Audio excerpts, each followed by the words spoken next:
In January 2026, we visited the Colonial Park Mall in Lower Paxton Township, Pennsylvania, just outside of Harrisburg. If you grew up going to malls in Pennsylvania during the 80s, 90s, or even the early 2000s, this place probably feels very familiar. Colonial Park Mall originally opened in 1960 as an open-air shopping center before later transitioning into an enclosed mall as indoor malls exploded in popularity across America. And honestly, walking through here today, you can still feel pieces of all those different eras layered throughout the building. For decades, this was one of the major shopping destinations in the Harrisburg area. The mall was anchored over the years by stores like Sears, BroStocks, and later the Bon-Ton. Back during the peak years of American mall culture, places like this were more than just shopping centers. They were community gathering places. People came here to spend entire afternoons just walking around, shopping, eating at the food court, meeting friends, or just escaping the weather for a few hours. And if you lived in central Pennsylvania, there's a good chance you have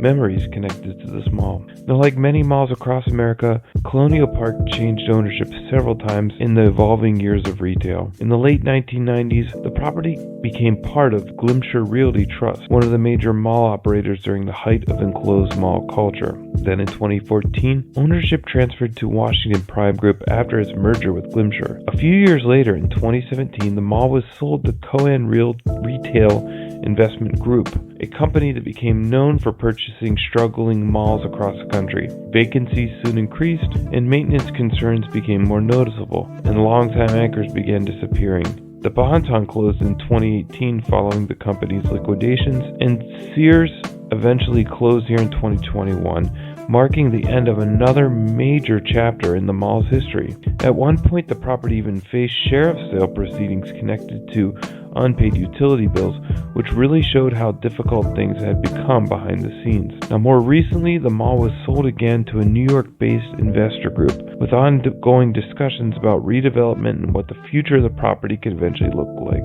But what makes this mall interesting is it's not completely dead. There are still active stores, local businesses, and signs of life throughout the building, including walkers.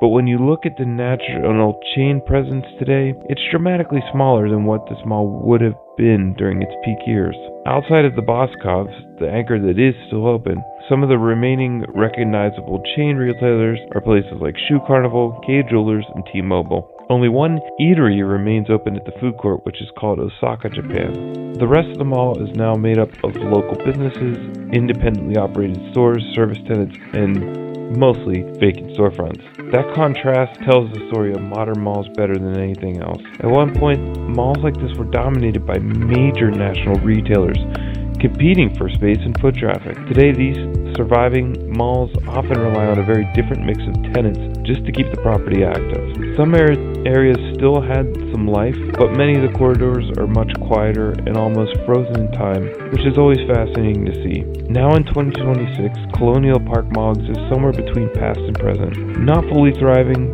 but not completely gone. It's a time capsule, truly, of American retail history, and I greatly enjoyed walking through this mall.